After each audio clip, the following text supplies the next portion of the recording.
ఓం గం గణపతయే నమః. ఓం శ్రీ గురవే నమః. ఓం మాతాపితృభ్యాం నమః. ఓం శ్రీకృష్ణ పరబ్రహ్మణే నమః. శ్రీమద్భగవద్గీత అథ సప్తదశోధ్యాయః. శ్రద్ధాత్రయ విభాగయోగః. గుణత్రయ విభాగము అనే పేరుతో సత్వ రజస్ తమో గుణములను కూర్చి ఇంతకు పూర్వము చెప్పబడినది. తరువాత దైవాసుర స్వభావముల వివరణ, శాస్త్రాధ్యయన విషయముల గురించి చెప్పబడింది. ఆ శాస్త్రములలోని ధర్మాచరణ విషయంలో ఎలాంటి శ్రద్ధ అవసరమో ఈ అధ్యాయంలో చెప్పబడింది. ఆ శ్రద్ధ కూడా ఏ విధంగా ఉండాలో చెప్పుచు సాత్విక రాజసిక తమో గుణములతో కూడిన శ్రద్ధ ఏ విధంగా ఉంటుందో వివరించి చెప్పుట వలన శ్రద్ధాత్రయ విభాగయోగము అని పేరు పెట్టబడింది. అర్జున ఉవాచ ఏ శాస్త్రవిధిముత్సృజ్య యజంతే శ్రద్ధయాన్వితాః తేషాం నిష్ఠా తు కా కృష్ణ సత్వమాహో రజస్తమః. అర్జునుడు ఈ విధముగా పలుకుచున్నాడు: ఓ కృష్ణ, శాస్త్రములలో చెప్పబడిన విధానమును విడిచిపెట్టి మిక్కిలి భక్తి శ్రద్ధలతో పూజలు చేసేవారి పద్ధతి సాత్వికమా రాజసికమా తామసికమా? ఈ విధంగా చేయడాన్ని ఏ పద్ధతి అని అంటారు? శ్రీ భగవానువాచ త్రివిధా భవతి శ్రద్ధ దేహినాం సా స్వభావజా సాత్వికీ రాజసీ చైవ తామసీ చేతి తాం శృణు. మానవుల యొక్క స్వభావములను అనుసరించి ఏర్పడిన శాస్త్రవిధిని పాటింపని శ్రద్ధ సాత్వికమనియు రాజసికమనియు తామసికమనియు 3 విధాలుగా ఉంటుంది. అవి ఏ విధంగా ఉండునో వివరించి చెప్పెదను వినుము. సత్వానురూపా సర్వస్య శ్రద్ధా భవతి భారత.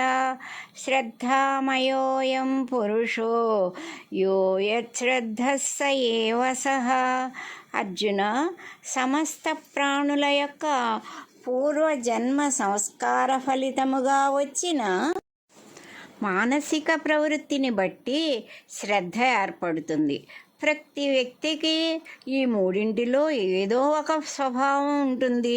దానిని బట్టి అతడు ఏ విధంగా ప్రవర్తిస్తాడో అతని శ్రద్ధ ఏ స్వభావాన్ని అనుసరించి ప్రవర్తిస్తున్నాడో మనం తెలుసుకోవచ్చును.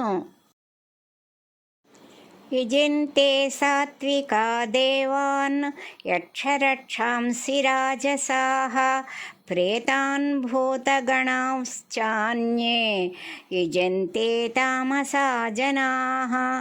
సత్వగుణము కలిగిన వారు దేవతలను, రజోగుణము కలిగిన వారు యక్ష రాక్షసులను, తమోగుణము కలవారు భూత ప్రేతగణములను పూజించెదరు. అశాస్త్రవిహితం ఘోరం తప్యంతే ఏ తపోజనాః దంభాహంకార సంయుక్తాః కామరాగబలాన్వితాః కర్షయంతః శరీరస్థం భూతగ్రామమచేతసః మాం చైవాంతః శరీరస్థం తాన్ విద్యాసురనిశ్చయాన్.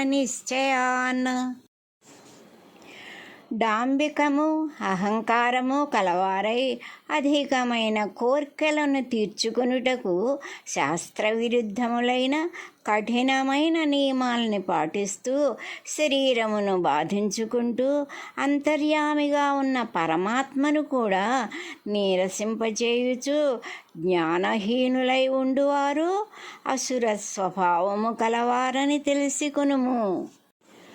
ఆహారస్త్వపి సర్వస్య త్రివిధో భవతి ప్రియః యజ్ఞస్తపస్తథా దానం తేషాం భేదమిమం శృణు.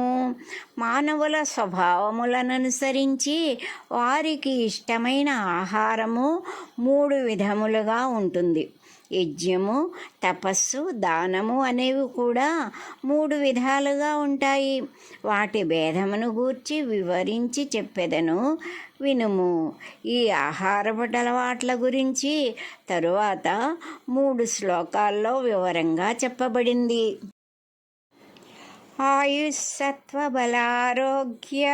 సుఖప్రీతి వివర్ధనాః రస్యాః స్నిగ్ధాః స్థిరాః హృద్యా ఆహారాः సాత్విక ప్రియాః.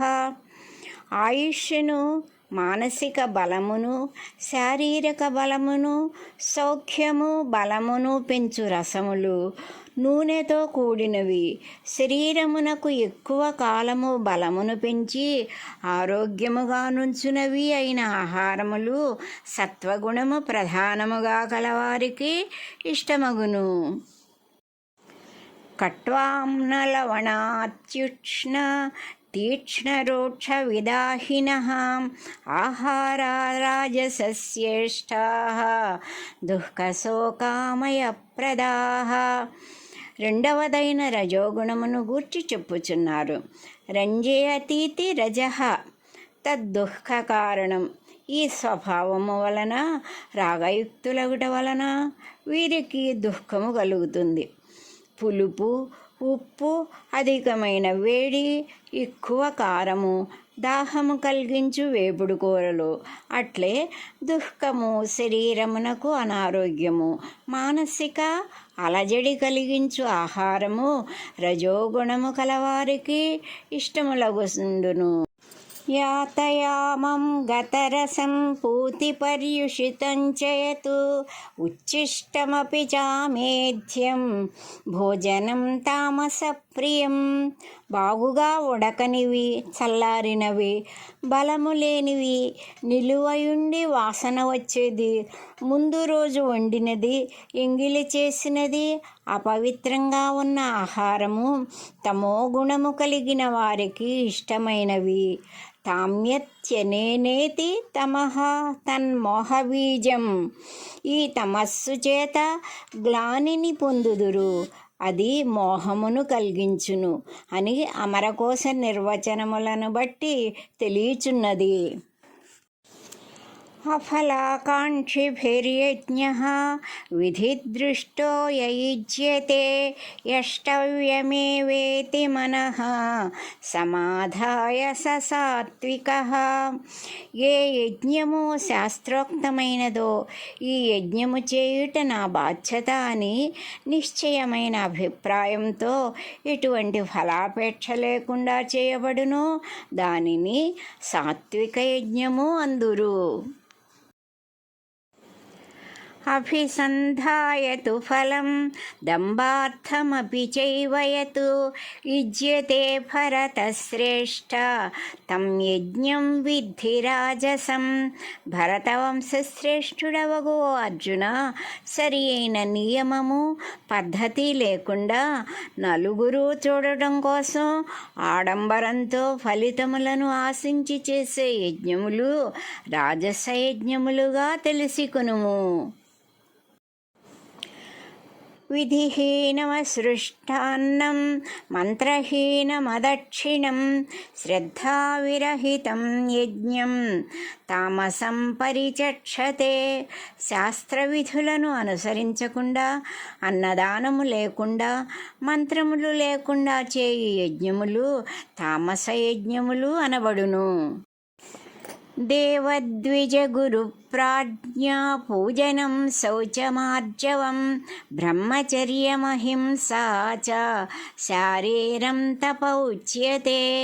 ఇప్పటి వరకు యజ్ఞముల గురించి చెప్పబడింది. ఇప్పుడు తపస్సు గురించి చెప్పబడుతోంది. దేవతలను, బ్రాహ్మణులను, గురువులను, బ్రహ్మజ్ఞానము కలిగిన వారిని గౌరవించుట, శుచిగా పవిత్రంగా ఉండుట, న్యాయ మార్గంలో ధన సంపాదన, బ్రహ్మచర్యము, అహింస అనునవి శారీరక తపస్సులు. అనుద్వేగకరం వాక్యం సత్యం ప్రియహితం చయతు స్వాధ్యాయాభ్యసనం చైవ వాంగ్మయం తప ఉచ్యతే. ఈ శ్లోకంలో వాచిక తపస్సును గురించి చెప్పుచున్నారు. ఇతరులకు బాధ కలిగించని సత్యమైన మాట, ప్రియమైనది, ఇతరులకు మేలు కలిగించేది, వేదములు, భగవద్గీత లాంటి జ్ఞానమును అభివృద్ధి చేయు గ్రంథములు చదువుట. వాచిక అంటే వాక్కునకు సంబంధించిన తపస్సు అని చెప్పబడినది. ఈ సందర్భంలో ఒక మంచి శ్లోకాన్ని చెప్పుకుందాం. కేయూరాణి విభూషయంతి పురుషం హారాన చంద్రోజ్వలాః న స్నానం న విలేపనం న కుసుమం నాలంకృతా మూర్ధజాః వాణ్యేకాసమలంకరోతి పురుషం యా సంస్కృతా ధార్యతే క్షీయంతేఖిలభూషణాని సతతం వాగ్భూషణం భూషణం. ఇదే శ్లోకానికి అనువాదంగా తెలుగులో ఏనుగు లక్ష్మణ కవి చెప్పిన పద్యం ఇది. భూషలు కావు మర్చులకు భూరి మయాంగద తారహారముల్ భూషిత కేశపాస మృదు పుష్ప సుగంధ జలాభిషేకముల్ భూషలు కావు పురుషుని భూషితు చేయు పవిత్రవాణి వాగ్భూషణమే సుభూషణము భూషణముల్ నశించునన్నియున్. పై శ్లోకానికి పద్యానికి కూడా భావం కూడా చెప్పుకుందాం. భుజకీర్తులు, సూర్యహారములు, చంద్రహారములు మొదలగు ఆభరణములు కానీ, సుగంధమైన సబ్బులతో స్నానము, సుగంధ ద్రవ్యములు శరీరమునకు రాసుకోవటం కానీ, అధికంగా పూలు పెట్టుకున్న రకరకాల విన్యాసాలు కానీ వీనిలో ఏవీ నిజమైన అలంకారాన్ని ఇయ్యవు. శాస్త్రసమ్మతమైన సంస్కార వివేకములతో కూడిన మంచి భాషణము అనగా మంచి మాట ఒక్కటియే నిజమైన అలంకారము. వజ్రవైఢూర్యములు పొదగబడిన బంగారము ఆభరణాలన్నీ కూడా శారీరక అలంకారాలే కానీ గౌరవాన్ని పెంచేవి కావు. వాగ్భూషణము ఒక్కటియే సహజమైనది, నశింపని అలంకారము అని పైన చెప్పబడిన శ్లోకము పద్యము యొక్క భావము. మనఃప్రసాద సౌమ్యత్వం మౌనమాత్మ వినిగ్రహః భావ సంశుద్ధిరేచ్యేతతు తపోమానసముచ్యతే. అతి ప్రధానమైనది మానసిక తపస్సును గూర్చి చెప్పుచున్నాడు. మనస్సును ప్రశాంతంగా ఉంచుకోవడం, మానసిక జపము, మనోనిగ్రహము, అంతఃకరణ మానసిక ప్రశాంతత అనే ఈ విధమైన వానిని మానసిక తపస్సు అని చెప్పబడుచున్నది. శ్రద్ధయా పరయా తప్తం తపస్తత్రివిధం నరైః అఫలాకాంక్షిభిర్యుక్తైః సాత్వికం పరిచక్షతే. ఎలాంటి కోరికలు లేకుండా కేవలము దైవారాధనగా పైన తెలుపబడిన శారీరక, వాచిక, మానసిక తపస్సులు శ్రద్ధతో ఏ మానవులు చేయుచున్నారో అట్టి తపస్సును సాత్విక తపస్సు అని చెప్పుచున్నారు. సత్కారమాన పూజార్థం తపోదంభేన చైవయతు క్రియతే తదిహ ప్రోక్తం రాజసం చలమధ్రువం. ఇతరుల నుండి సన్మానములు, గౌరవములు, సేవలు అందుకొనుటకు తాత్కాలిక స్వార్థ ప్రయోజనాల కొరకు చేసే తపస్సు రాజసికమైన తపస్సు అని చెప్పబడినది. మూఢగ్రాహేణాత్మనో యత్పీడయా క్రియతే తపః పరస్యోత్సాదనార్థం వా తత్తామసముదాహృతం. కఠినమైన నియమాలతో మనస్సు, వాక్కు, శరీరములకు బాధ కలిగించు పనులు చేయుటయు ఇతరులకు కీడు కలిగించుట కొరకు చేయబడు తపస్సులను తామసిక తపస్సులు అనబడును. దాతవ్యమితి యద్దానం దీయతే అనుపకారిణే దేశే కాలే చ పాత్రే చ తద్దానం సాత్వికం స్మృతం. దానము చేయాలి అనే కోరికతో తనకు ప్రత్యుపకారం ఆశించకుండా ప్రత్యుపకారం చేయలేని వ్యక్తికి, యోగ్యునకు ఆపద సమయములందు పుణ్య ప్రదేశములందు చేయు దానమును సాత్విక దానము అందురు. ఎత్తు ప్రత్యుపకారార్థం ఫలముద్దిశ్య వా పునః దీయతే చ పరిక్లిష్టం తద్దానం రాజసం స్మృతం. తరువాత తన పనులు నెరవేరడం కోసం ప్రత్యుపకారాన్ని ఆశించి గాని, పుణ్యఫలములను పొందవలెననిడి కోరికతో గాని, కొందరి బెదిరింపులకు భయపడి గాని తప్పనిసరి పరిస్థితుల్లో ఇచ్చే దానాన్ని రాజసదానము అందురు. అదేశకాలే యద్దానం అపాత్రేభ్యశ్చ దీయతే అసత్కృతమవజ్ఞాతం తత్తామసముదాహృతం. మంచి భావము లేకుండా, వారిపై గౌరవము లేకుండా, చిరాకు పడుతూ సరి అయిన సమయము కానప్పుడు ఇచ్చిన దానము దుర్వినియోగము చేసేవారికి అనగా అయోగ్యులకు, అపాత్రులకును చేసే దానము తామస దానము అందురు. ఓం తత్సదితి నిర్దేశో బ్రహ్మణస్త్రివిధ స్మృతః బ్రాహ్మణాస్తేన వేదాశ్చ యజ్ఞాశ్చ విహితాః పురా. ఓం ఇది బ్రహ్మ, తత్వమసి, సదేవ సౌమ్య అని శృతి గలదు. కావున ఓం తత్సత్ అని మూడును బ్రహ్మము యొక్క పేర్లుగా చెప్పబడినాయి. ఈ మూడు విధములైన పదములచే పరబ్రహ్మతత్వము చెప్పబడుచున్నది. ఆ పరబ్రహ్మ స్థానము నుండే సృష్టి ప్రారంభమున బ్రాహ్మణులు, వేదములు, యజ్ఞములు అనునవి సృష్టింపబడినాయి. తస్మాదోమిత్యుదాహృత్య యజ్ఞదాన తపః క్రియాః ప్రవర్తంతే విధానోక్తాః సతతం బ్రహ్మవాదినాం.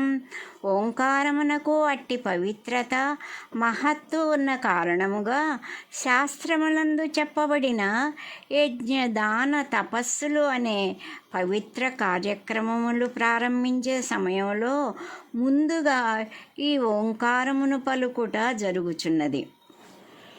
తదిత్యనభిసంధాయ ఫలం యజ్ఞ తపః క్రియాః దానక్రియాశ్చ వివిధాః క్రియంతే మోక్షకాంక్షిభిః.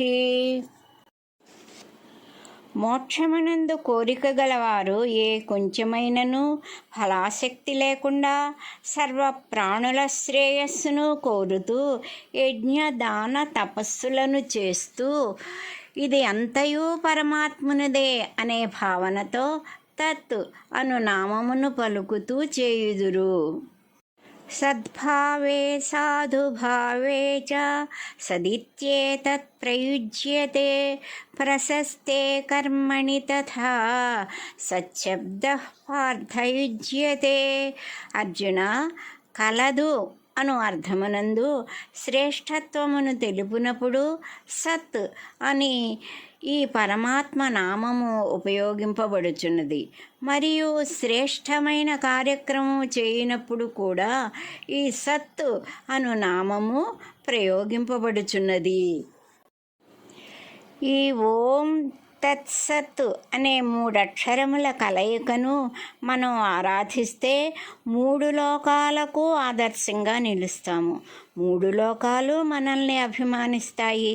ఈ 3 అక్షరముల జపంతో ఆ త్రికాలజ్ఞుని అభిమానాన్ని సంపాదించగలిగితే ఇంకా మనము పొందవలసిందేముంటుంది చెప్పండి.